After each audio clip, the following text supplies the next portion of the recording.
to de-escalate tensions and address underlying issues. It is also imperative that the sovereignty and territorial integrity of all states in the region be respected. Chairman, sir, given the gravity of the situation, the Cabinet Committee on Security (CCS) met on 1 March under the chairmanship of the Honorable Prime Minister.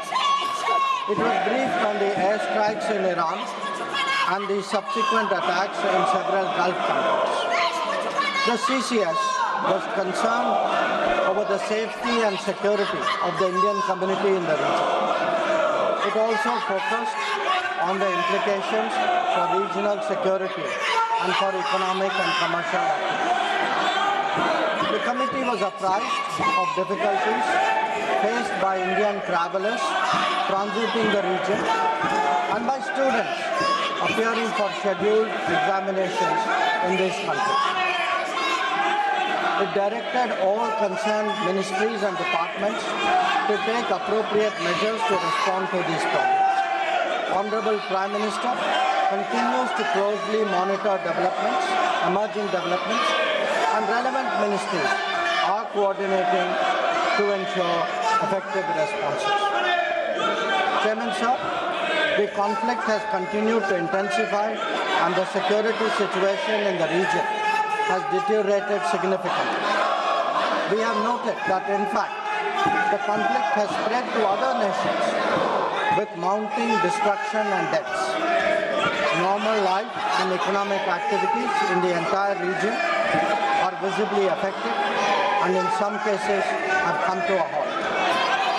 We therefore reiterated our call on 3 March for dialogue and diplomacy and spoke up for an early end to the conflict. I am confident, sir, that the entire House joins me in expressing our sorrow at the loss of life. Honorable Chairman, sir, while any development that negatively impacts peace and security in the world is deeply troubling, this ongoing conflict is an issue of particular concern for India. We are a neighboring region and understandably have obvious stakes in West Asia remaining stable and peaceful. There are almost 1 crore Indian citizens who live and work in the Gulf nations. In Iran too, there are a few thousand Indians who are there for study and employment. The region is key to our energy security and includes many important suppliers of oil and gas. Chairman, sir, the Gulf is also a major trade partner, accounting for US dollars. आप लोगों से आग्रह है कि जो सवाल आप उठा रहे हैं उसी सवाल का जवाब सरकार की तरफ से विदेश मंत्री जी दे रहे हैं। अगर आपकी चिंता है कि भारत के लोग गल्फ में हैं, भारत के लोग ईरान में हैं, मिडिल ईस्ट में हैं, तो क्या कार्रवाई सरकार कर रही, आप क्या परिचय दे रहे हैं? अगर सरकार की तरफ से आपके उस चिंता का स्टेटमेंट आ रहा है, आपके इशूज पे स्टेटमेंट आ रहा है, तो मैं आग्रह करूंगा कि आप लोग सदन को कृपया सुचारू रूप से चलने दें। आप सुनिए, माननीय विदेश मंत्री जी जो आप सवाल को उठाना चाहते हैं उसका जवाब दे रहे हैं, स्टेटमेंट दे रहे हैं। आप सुनना नहीं चाहते, पहले से प्ले कार्ड लेके आए हैं। ये प्ले कार्ड लेके क्यों आए? कई बार अध्यक्ष जी ने कहा प्ले कार्ड लेकर के सदन में नहीं आया जा सकता, फिर भी आप तैयारी के साथ कि सदन को नहीं चलने देना। माननीय विदेश मंत्री Chairman, sir, the Gulf is also a major trade partner, accounting for US dollars 200 billion almost annually of trade. The House is also aware that in the last decade there have been significant investments from the region into the Indian economy. Therefore, the serious supply chain disruptions and climate of instability that we perceive are indeed serious issues. Furthermore, these include attacks on merchant shipping, where Indian nationals often constitute a large proportion of the crews. We have sadly already lost 2 Indian mariners and 1 remains missing in such incidents. I know, sir, that the House joins me in condoling their deaths. Honorable Chairman, sir, Government has been assessing the situation in West Asia continuously since the 12-day war in June 2025. We noted the indications of growing tension and cautioned the Indian community in Iran accordingly. On 5 January, Indian nationals were advised by the Ministry of External Affairs to avoid non-essential travel to Iran. Those already resident there were urged to register with the embassy, exercise due caution, and monitor embassy website and social media handles. A second advisory was issued on 14 January, reiterating the advice to avoid travel in even stronger. The Directorate General of Shipping Mumbai, in parallel, issued its own advisory on 14 January for Indian seafarers, asking them to follow embassy advisories and avoid unnecessary movement or shows. Recruitment and shipping companies were asked not to deploy or send Indian seafarers to Iran. Chairman sir, reflecting our assessment of the evolving situation, the Indian Embassy in Tehran issued an advisory on 14 February urging Indian nationals, including students, pilgrims, business persons and tourists, to leave Iran by all available means of transport, including commercial flights. They were asked to contact the embassy for any assistance and provided with 24/7 helplines. This was again reiterated in very strong terms through another advisory on 23 February. Some heeded these advisories and have left the country. However, many others have disregarded them and remain in Iran. We are also in touch with fishermen who operate out of Iran. This, sir, was the situation till 28 February 2026. Honorable Chairman, sir, once the conflict commenced, the Indian Embassy has facilitated the relocation of several Indian students in Tehran to places outside Tehran.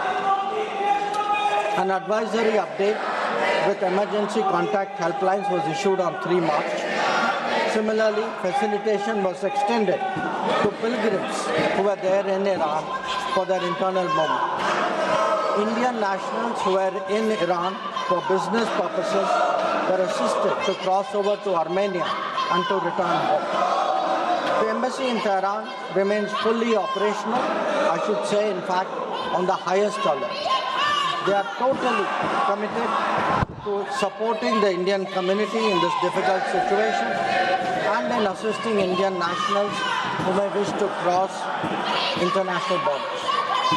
Where seafarers are concerned, the Directorate General of Shipping, through an order on 2nd March, constituted a quick response team for immediate response, coordination and support functions.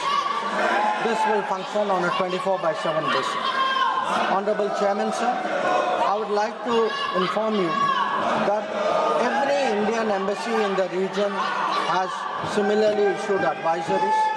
This is so with Israel, UAE, Bahrain, Qatar, Kuwait, Saudi Arabia, Iraq.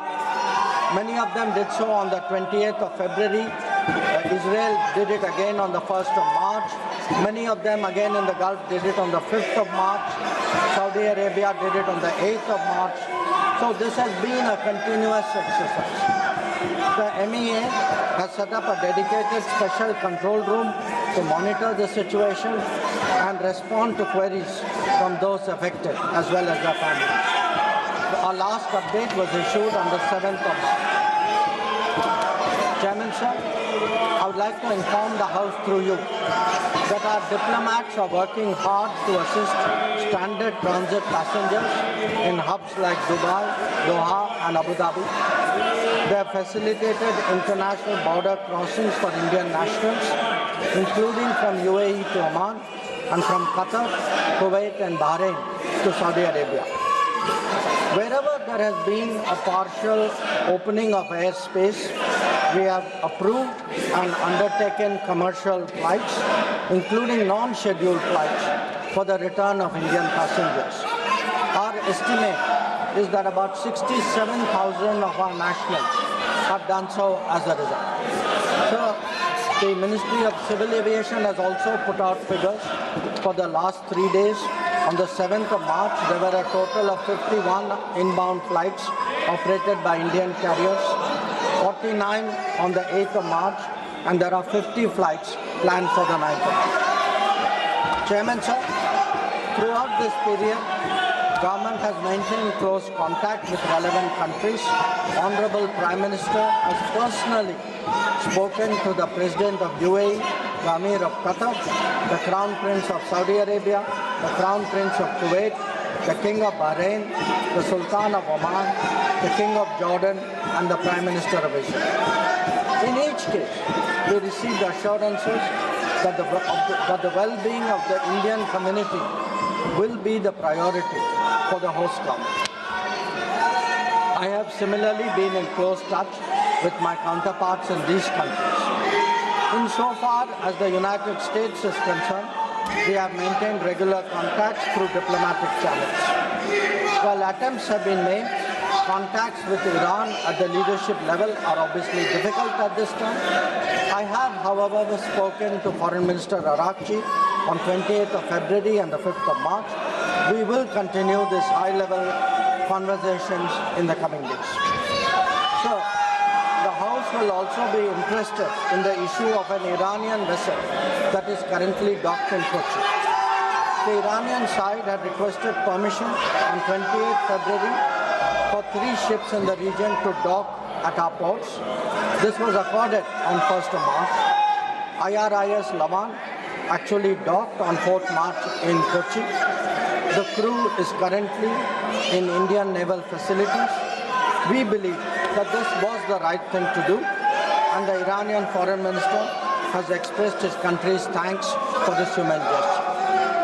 So, in view of the implications of this conflict for our energy security, I also seek to address that particular concern. Government remains committed to ensuring that fully taking into account availability, costs, and risks of the energy markets.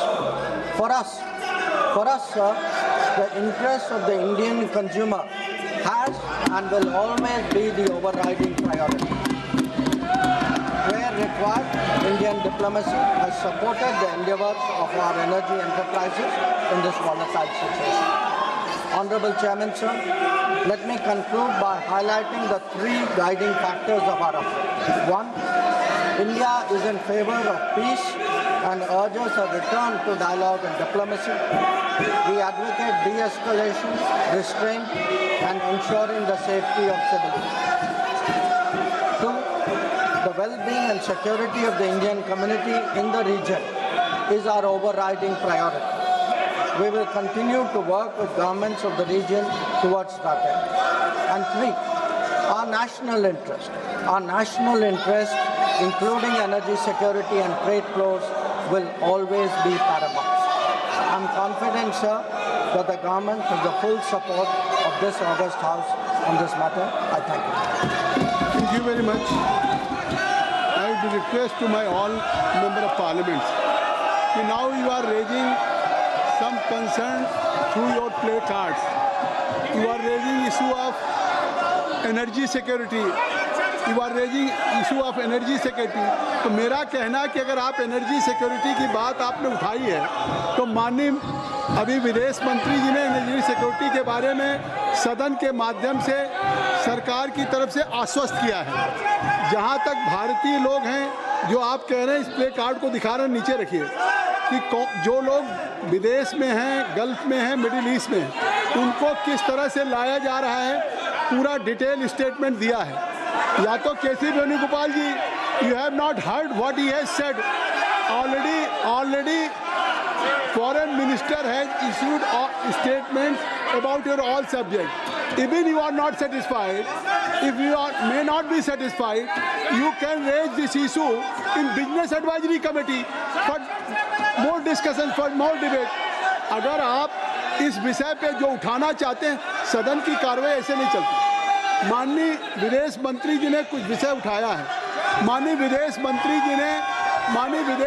जी ने अगर सारी बातों का जवाब दिया, आपको कुछ इसमें आगे है तो आप बिजनेस एडवाइजरी कमेटी पे इस पर चर्चा के लिए मांग कर सकते हैं, लेकिन आप सदन को बाधित कर रहे हैं। You are not allowing that, Mani Parliamentary Affairs Minister.